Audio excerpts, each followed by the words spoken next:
Saturday View with Ronan Berry. With thanks to Lumclean Energy, pioneering innovation, powering progress. lumcleanenergy.com. Call 0818 300 103. Text or WhatsApp your Saturday View to 083 3010 103. Well, a very good morning to you. It is February 1st, Saturday, and you're listening to the Saturday View with me, Sally Ann Barrett. Coming up here in the show today, well, it's all about Saint Brigid. This Saint Brigid's Day, we take a look at the importance of the woman herself and the customs we still associate with the celebration of her life. Also, we'll have some live traditional music in studio and some advice on conserving heritage in your community.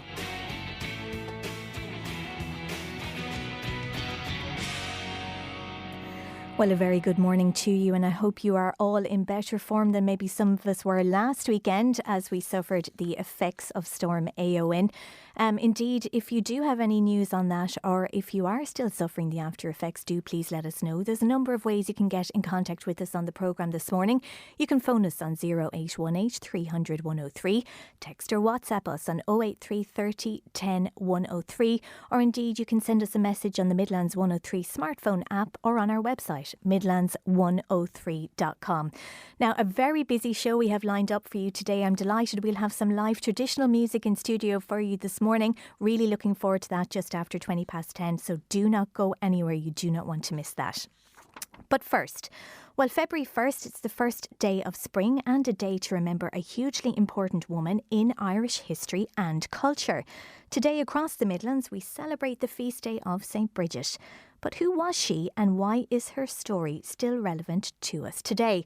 Well, now I'm going to speak to a woman who's going to be able to tell us all about that. Laois poet and activist Laura Murphy in Portlaoise. Good morning. Good morning, Sally Ann. And happy St. Brigid's Day, firstly. And the same to you. What a gorgeous morning we had. We had a beautiful sunrise here in Portlaoise today. So Bridget she's back. She is. There's definitely something in the air today. You can feel, the evenings are getting a little bit longer. There's a little bit more freshness in the weather. I brought you on, Laura, because you have a particular interest in St. Brigid, and it's led to you being inspired to create various pieces of work on the back of that. Absolutely. Maybe one of my most important pieces of work is the campaign I was involved in to make her day a national holiday. And there was a lot of work that went into that by a lot of people for a long time. And it came to fruition in 2022. I think we got word that eventually her day was going to be marked. And that marked the first day to honour a woman in Ireland among our public holidays. So all of the rest of our holidays were named for a man.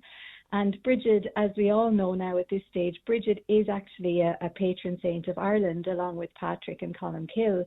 And I think it's becoming increasingly apparent that the attributes and qualities of Brigid are ever relevant, and they're as relevant as they were in her emanation as goddess thousands of years ago, as they were when she was a saint in the Middle Ages, as she was when the likes of Maud Gonne were working with her energies for Irish freedom in 1916, as they are today. She's incredibly relevant and timeless. And can you explain that for us, Laura, in terms of, why she is so revered in Irish culture, her significance to us as a country? Yeah, it's really an anomaly, because she managed to survive years of religious suppression and colonization and patriarchy, and she has taken different forms depending on where society was at each time. But I suppose what we're marking today on the 1st of February is her sainthood. And she was a saint in Kildare. She was said to be born in Faughart. But she was, what will be relevant to our listeners here this morning is she was actually born and reared in County Offaly. So her father was a chieftain, a Druidic chieftain from County Offaly. And I think that's not spoken about enough. And it's something that I definitely will be bringing forward in my work in the coming years. But she was ordained a bishop on Croghan Hill in the Bog of Allen in County Offaly. And that was very significant at the time, because women were not allowed to be ordained as priests or bishops. But Well, such not a lot was. has changed, I suppose, Laura, has it really? It hasn't, and it's probably gotten worse because Brigid, where she was ordained, and the bishop at the time got a message from the divine that there was supposed to be a successor of Brigid once she passed away, and that never happened. So unfortunately, there was suppression there, and she has an eternal flame in Kildare that was lighting from the time of prehistory. So when Ireland revered nature, and nature was what we worshipped instead of a Christian god. We had priestesses of the goddess Brigid who kept a flame alive. It was an eternal flame that they kept alive that signified the inextinguishable light of the divine feminine, or of nature, of renewal. But that also, in the same way as Brigid's bishopry was suppressed, her flame was actually extinguished in the Middle Ages as well, upon the coming of religion. So the nuns, the Saint Brigid nuns in Kildare, actually relit her flame in the 1990s in Kildare, and that's lighting today. So all these things, her public holiday coming to fruition, the inextinguishable light that comes, all these symbolise how close Brigid is to the people of Ireland. And I think one of a more magical answer as to why she can't be buried or suppressed is probably how she works with people. If people tune into her energy, or they embody her energy, or they pray to her, and you can tune into Brigid whether you're religious, atheist, spiritual, people will always find that Brigid answers. And I think that's why she's so timeless, because Brigid isn't somebody that you need to connect with or understand based on blind faith. Every family in Ireland, I think, has a story of how Brigid impacted healing or protection or fertility for farming. And I think that's why she was kept alive through all those thousands and hundreds of years. Now, Laura, there is a particular reason that we celebrate Saint Brigid on the 1st of February. And again, as with so many of our feast days and their relevance, it's linked to weather and the agricultural community. It is, and she's actually said to be the patron saint of farming, among other things. And that makes a whole lot of sense, because Brigid's season is Imbolc, and Imbolc comes from the Old Irish words which mean in the belly, and that is said to signify the new baby lambs and calves that are about to be born, that are in the bellies of their mothers at this time. And Imbolc was a very important time for our ancestors and farmers through all the years, because it was the return of life, and it was the return of life after very, very difficult winters, frost and death, and everything is, it's very difficult. And especially, in times of old, it would have been significantly harder when Ireland was a lot poorer and times were very difficult. But what Brigid, at this time, for farmers and for all people across the country, she symbolised the return of life, and she symbolised the return of light, and she gave people that reminder from nature that the light always comes after the dark. Now, I know this led to you being inspired to write Is Brigid while you were working on that campaign to make St. Brigid's Day a national holiday. So firstly, thank you on behalf of all of us for that extra day off on Monday, but also the chance to reflect on this woman and what she has brought to our culture. Would you like to give us a piece from Is Brigid, Laura, to end our segment this morning? I can, of course. I am the light of 1,000 stars shining over Kildare fair. I am the fire of her sacred heart, imbus flame reviving me art. I am the water of her waters that bear fruits of the womb, alchemical air. I am the first drop of morning dew, fires of the mountain igniting anew. I am the blessing of a bright new dawn, love from on high, the exalted one. I am the cloak that stretches horizons, a reminder to all that miracles happen. Who was born by the light of the rising sun, by whose light did Owen dawn, Who is the bridge between heart, hearth and home? Who inspires the words of the poet? Who ignites the driacht of the druid? Who fuels the strength of the warrior? Is Misha Breed. Oh, that's wonderful. Laois poet and activist Laura Murphy speaking to us from Portlaoise this morning. Happy Saint Brigid's Day, and thank you for joining us on Saturday View this morning. Thank you, Sally Ann. Well, wasn't that wonderful to hear a little bit about the background and why we celebrate the significance of this woman today and what she means to us in her culture. Obviously, we have some traditions and some favourite stories maybe that you have about Saint Brigid. Would you like to share them with me this morning? Have you been making your Saint Brigid's crosses? Did you leave out a scarf last night, which is also one of those customs which is associated with Saint Brigid's Day? Do please let me know. You can text or WhatsApp the programme now on 083 30 10 103, or you can call the lovely Nellie who's waiting for your call on 0818 300 103. Now, I do want to mention in County Westmeath, there's a very special book launch that I spotted on social media last night that will be happening this week, because Athlone poet Bridie Breen is to publish her poetry and honour her life experiences after she immigrated and undertook a long career in the caring professions in the UK. She became a member of the Manchester Irish Writers Association there, and her poetry explores her identity through the namesake Brigid, part goddess, part saint, and her connection to the Celtic festivals of the seasons. Now, Bridie Breen will be launching her collection of poems that journey from childhood to the present day on the 8th of February at Abbey Road Art Studio, St Mary's Hall there at 2 p.m, and people are welcome to come along and join in that celebration. OK, still to come, we have some very special guests coming into studio now during the ad break. If you like your traditional music, don't go anywhere.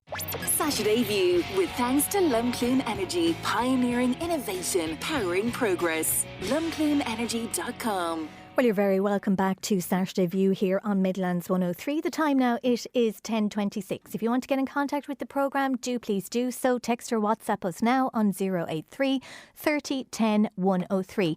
I will remind you before we get to our next guest that Shannon Bridge is a must for music lovers this weekend, with not one but two festivals on there to enjoy.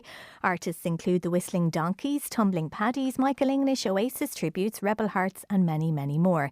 Some acts are at JJ Killeen's, others are at Luker's, but it's going to be one very busy weekend there in Shannon Bridge. But now to matters a little bit closer to home, because on the day we're celebrating the life of Saint Brigid, it is also an opportunity to highlight some of the wonderful traditional Irish culture we have going on in our region here in the Midlands. So as part of our Saint Brigid's Day special here on the Saturday View, I'm delighted to be joined by some long-standing advocates of Irish traditional music in the region. Firstly, I am going to go to Jodie Conway, who is none other than Cathaoirleach of Leinster Comhaltas. Good morning, Jodie. Good morning to all our listeners. Good morning, Sally Ann. Thank you very much for coming in to us this morning. Oh, it's always my pleasure to come to Radio 3. You better introduce yourself to our listeners. Many of them... Sorry, could you repeat? Sorry? Yes, you better introduce yourself to some of our listeners. Yes, I'm Jodie Conway. I am chairperson of Leinster Comhaltas. A very active place, I can assure you. I'm looking forward to speaking to you here for a few minutes this morning. I've got a few dates and stuff. Would I run through them, Sally Ann? Yeah? Well, I tell you, firstly, you might tell us a little bit about Comhaltas, because obviously I know a bit. I have involvement from my own family. I've been involved for many, many years. But in terms of Comhaltas, what does it do in this region? What does it give to people here? Well, what I would say Comhaltas is a wonderful organisation to be involved in, because it benefits all of our youths. It gives them talents from a very young age that they can bring all through their lives, and irrespective of where they go in the world, if they can sing a song, if they can play a tune, if they can dance, it brings them into a community that's worldwide, which is an absolute fabulous... It's a great social outlet. Yes, it's an absolute social outlet, but as well as that, it gives them a chance to portray themselves as in all aspects of confidence going forward in life, because if you get at an early age where you can stand up on the stage and you can perform, well, that builds confidence in you for going forward for the rest of your life. And I think all of our organisation, culture organisations, GAA, Cultus, all of that provide those facilities, which is something that I think is wonderful. Can you tell me a little bit about what that looks like on the ground here in the Midlands? So there's a branch network in local, areas outside of towns and stuff, where you have your branch and then you have provincial as well. Yeah. Well, how that starts is it starts in your local branch. Here in this county, in Offaly, for example, there's 10 branches. Next door neighbours would be Laois, who has nine branches. Westmeath also have a high volume of branches, and that's only just to pick a few within Leinster. But the normal run of how we work is we do our sessions, we do our classes, we do all of that in our local branch. We then go forward and we Cultus organise competition at county level. For our performers and for our students, for for all of the people who want to take part in competition. And I might add, there is more to Cultus than competition. There is the actual enjoyment of playing music and making friends and all of that. But the competition, like other organisations, the competition brings a chance for people to take part and go forward. We have our county flags. We then go forward to our provincials, and from our provincials then we lead on to All Ireland, which I have to say, just to give an idea, in the last couple of years, and especially since COVID, our numbers have raised in large amounts, both in the entries into our competitions and indeed our attendance at FLAS. If we take an example from the All Ireland FLA in Wexford, just the one gone by in 24, we had 650,000 people from all over Ireland, but most importantly from all over the world. So Cultus is now very much on a world stage. Well, you know what that's down to now, Jodie. During COVID, we were all trying to learn new skills when we had all that time to be sitting at home. Well, I have to say to the leaders of Cultus, during the time of COVID, the FLA Fest was an absolute godsend, and it was a great job that was done, and I give credit to our people in headquarters and indeed from again all over Ireland, anyone who took part in the competition. But it certainly gave us hope when there wasn't a lot of hope around. That's for sure. And I say fair play to all involved around that. Well, beside you now this morning, you brought two well-established musicians from the locality with you. We have Frank and Mary Brennan from Tullamore with us. Good morning to you both. How are you doing? Good, thank you. Frank, you might tell people a little bit. You've been involved in Céilí bands. You both received the Hall of Fame award I saw there from Offaly last year. Tridefest, and the Tridefest is on again this year, from the 11th to the 13th of April. Okay. The 11th to the 13th of April. Okay. A great weekend of music, and mighty to see so many young people. And we were very delighted to receive that award. Yeah. And wish them all the best. And then following month then we have the Offaly FLA, which is this year again being held in Burr and run by a great branch, a new branch, Crave Cullen, which is lovely, fantastic musicians down there, and that's on from the 9th to the 11th of May. So you have a busy few weeks and busy few months. Yes, myself, Mary and myself, we've been involved in Cultus for 50 years this year since I got involved. Wow. And so we've enjoyed it, and as I say, we did play for many years with Sean Norman Céilí Band, and Mary's father then, prior to that, was a member of the Ballinamere Céilí Band from the 50s, and so she's more so, she's still. So there was no escaping music. it, Mary. None. Come on into the microphone. Don't be shy there, Mary, at all this morning. So your own journey obviously began very early then in terms of music. Oh, it began, I'd say, when I was 5 or 6. Just not to there yet. We won't give it away.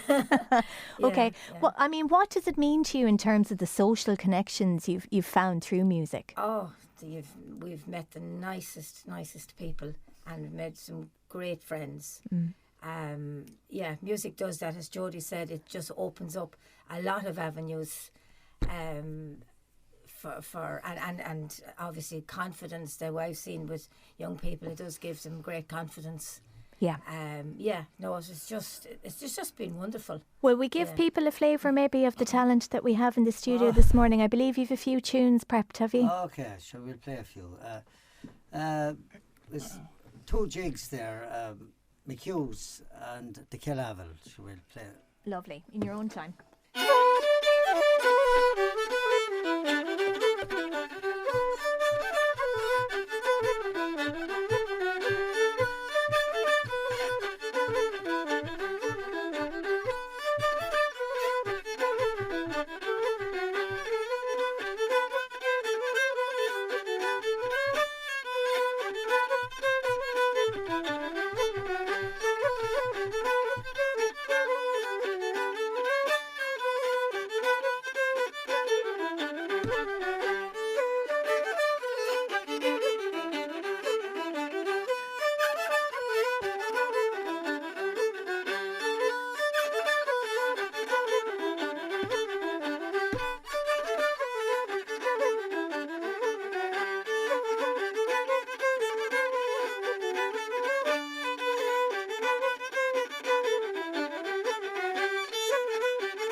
Well, now, where else would you get that on a Saturday morning before 11 o'clock? Live music on Midlands 103.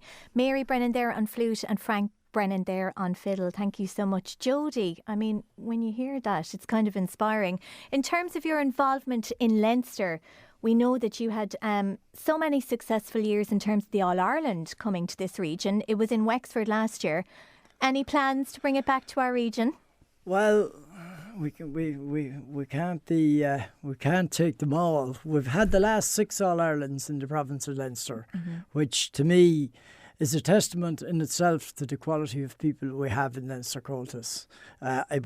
Throughout the province, we've done our 2 years in Drogheda.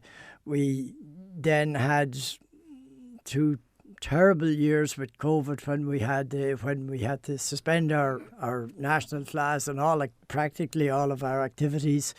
We then moved on again in Mullingar after COVID. We had 2 absolutely wonderful, successful All-Ireland flags, and you know, I will mention one name down there, and I don't like mentioning names, but there's one man that I can't but mention, and that's Joe Kinnear, as to how he absolutely took on the whole Flackhole organisation with his excellent choice of committees. He had an excellent FVC down there, and they pulled off a great job. And we're now presently in the midst. We have won All-Ireland over in Wexford. Very, very successful. And as far as I can think, as far as I know, statistics would prove that this is probably our biggest one with 650,000 people attending. And annually, over the last 6 years, our numbers have been going up at all times. And again, I would just say, the time to watch out for again at our All-Ireland flag level is from the 3rd of August until the 10th. That would be the running, our competition starting the Thursday of that weekend they run through. But great credit to Wexford, great credit to Mullingar, and indeed great credit to Drogheda and to all of the teamwork that took place down there. It's absolutely beautiful to see the amount of teamwork, the amount of people who are involved in committees. And believe me, I sit on FEC myself, and when you actually break down and you look at the officer roles and you look at the responsibilities that people take on, you get ordinary volunteers coming in to give their time to pick up. And just to give one example, okay, we're coming to town with 650,000 people coming. We're going to look after the accommodation for those people. There's a huge job. Oh, yeah. And that's only one. Then our FEC secretaries and one thing or another, they come along and they look, and our competitions officer look at the management of competitions. Yeah, and sourcing adjudicators and Absolutely. feeding everybody and manning doors, the whole thing. This is tremendous work. And I'd say a massive thank you to all of our volunteers and all of our people that help in any way. It's incredible to think that maybe a small enough number of people, as in those committees, a very large number of volunteers and stuff like that, but a small enough number of people actually organise events of that size. Mm-hmm. And it gives absolute great credit to all involved. We might try and squeeze in one more tune, would we? Have we one more tune in us this morning? So what should we play? Want to do the 2 trips? Oh, yeah. The 2 trips, Frank. They're called 2 trips. One is to Cullenstown, Wexford, and the second one is out here to Durrow, the trip to Durrow. Well, now, bring it back home. Lovely. Family connection with Mary. Okay. And her family. And the Ballinamere Cayley Band put that tune on the map, and you'll hear it no matter what part of the world you're in. Well, it was written by my granduncle, Dan Granduncle. Oh, yeah. now you see, it's all coming out now. Okay, Frank and Mary Brennan live on the Saturday View.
Frank and Mary Brennan from Tullamore Coltis, thank you so much for coming in to us this morning, and Jody Conway, who is Cathaoirleach of Leinster Coltis. Now, you're listening to the Saturday View here on Midlands 103. It's 10:45. We're going to take a quick break. When we come back, we'll be telling you what you need to know when it comes to conserving heritage in your community. Saturday View, with thanks to Lumcloon Energy, pioneering innovation, powering progress. lumcloonenergy.com.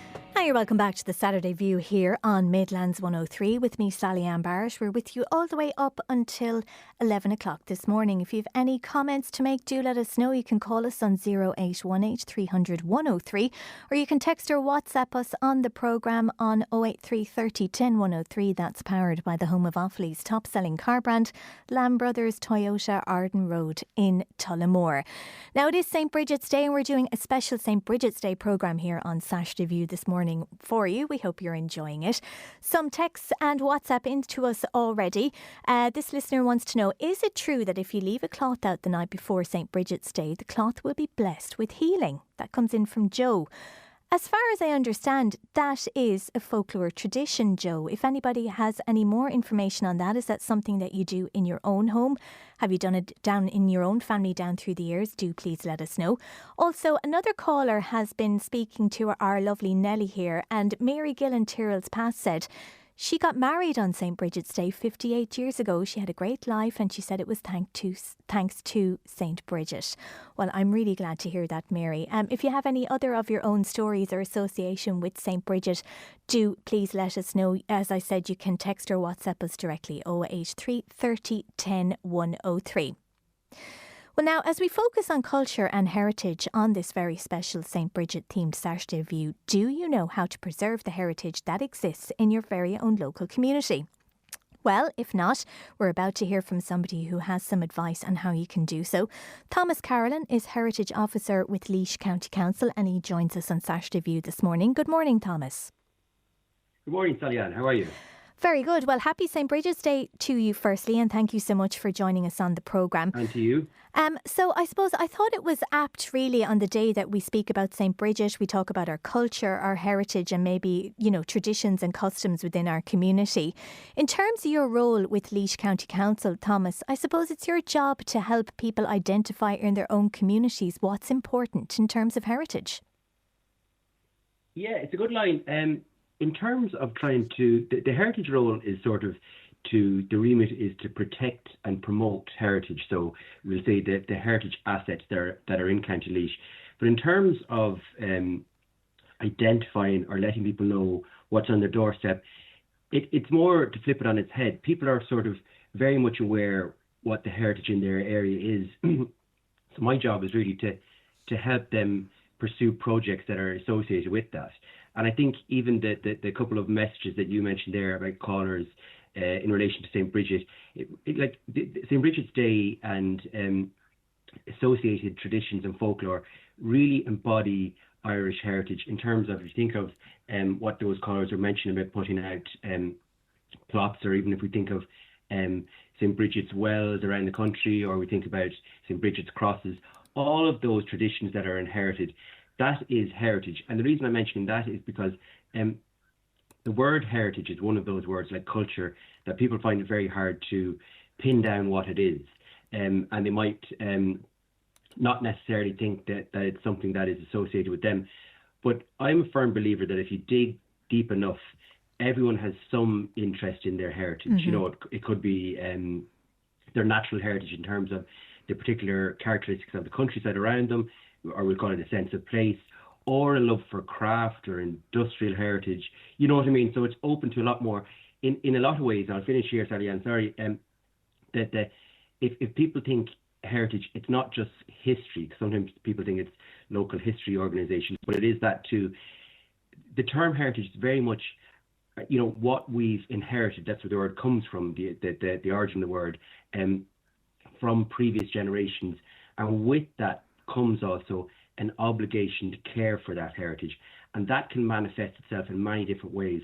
So to come back to your original question, my job in the council has a particular remit in terms of documenting heritage and helping working with groups. But for groups themselves, it often works the other way, where I will get approached by people and my job is to help them realise what they're thinking about in terms of they have that original interest and they mightn't have realised how they can highlight it themselves or promote it. So that's kind of how I work with communities. And in terms of financial support for projects within communities, there are quite a lot of various schemes that can be assessed, possibly with the help of yourself, Thomas, for communities if they do want some financial support to preserve their local heritage.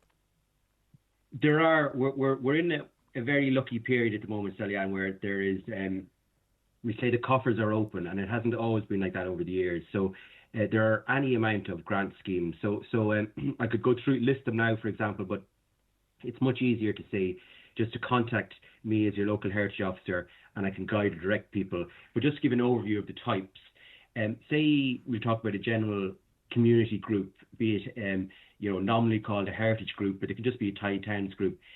They can just contact me. My own particular budget itself is not huge, but I have ways of leveraging other funds and matching with other funds.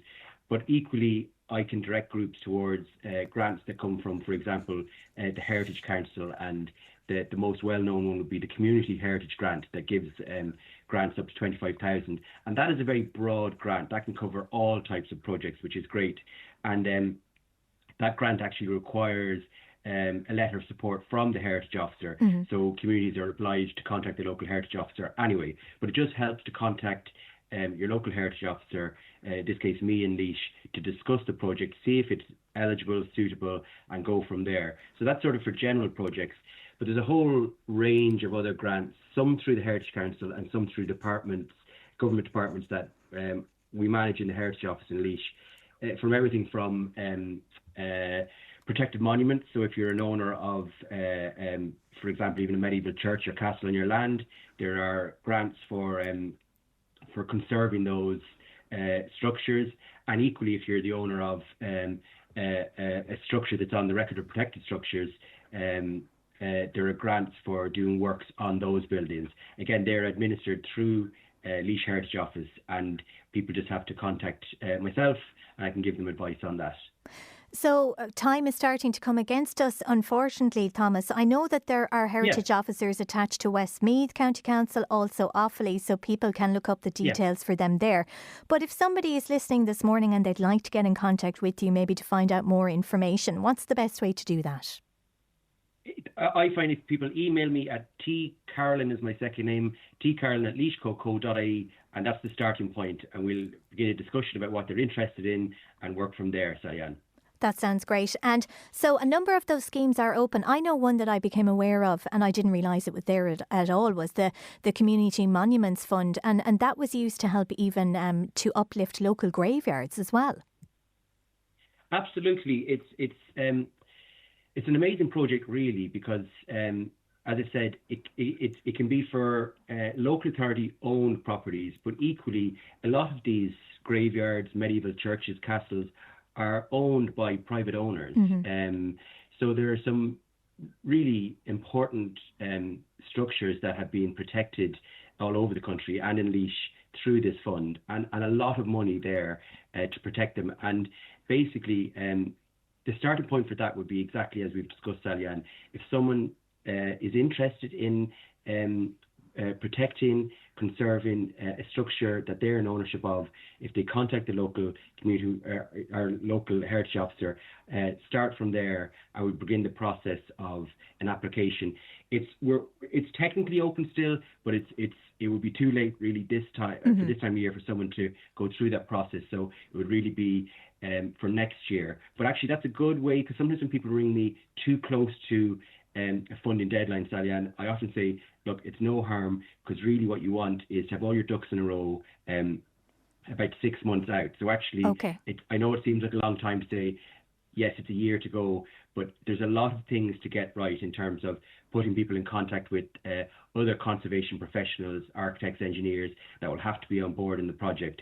And So when you're a few months out, it's actually better, I would say. Yes, absolutely. Get ahead of the curve. Well, Thomas Carolan, Heritage Officer at Laois County Council, some very useful information for listeners there this morning on this Saint Brigid's Day.